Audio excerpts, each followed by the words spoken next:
literacy crisis didn't appear overnight. The Connecticut Partnership for Literacy Success, or CPLS, is a statewide and local initiative that connects research, schools, and policy to improve early reading outcomes. It unites the Connecticut State Department of Education, universities, and nonprofit organizations. So, why was something like this so necessary?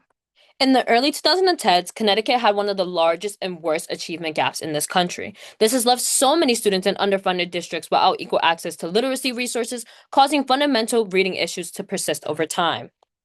This issue gained a lot of attention when policymakers recognized that elementary students were falling behind in reading. The seeds were planted for this initiative by research and this research was funded by the Grossman Family Foundation, which was conducted by Literacy How, which found that districts lacked proper assessments, properly trained teachers, and intervention models. This led to Public Act 12116, which created a framework for literacy reform. Researchers at the NEAG School of Education developed the Connecticut K-3 literacy initiatives to directly address reading gaps. The program focused on structured curriculum, teaching coaching, and individualized interventions. After 3 years of data, the pilot showed measurable improvements in the early literacy outcomes. The pilot started to expand across districts, and the initiatives evolved into the Connecticut Partnership for Literacy Success. Because the pilot showed so much success, a coalition of policymakers, researchers, and advocacy groups expanded the initiative statewide. This led to the Right to Read Act, which allocated millions in funding and institutionalized structured practices. This marked a shift from a pilot program to a permanent statewide system. At the local level, implementation happened directly in the classrooms. School boards, alliance districts, and reading coaches were the major parts in applying literacy strategies.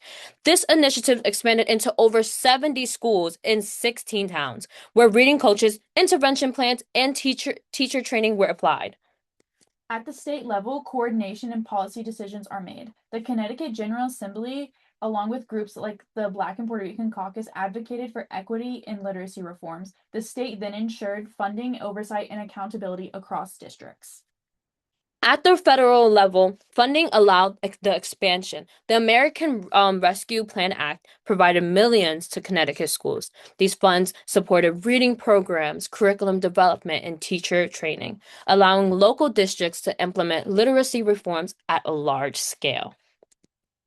This initiative and program has done great work to get this program off the ground and identify and address literacy issues in Connecticut. But there are still some issues it is facing. Scores have stagnated or dropped in some districts, along with issues with learning loss from COVID are still persisting, as well as potential issues with the research itself and scaling concerns.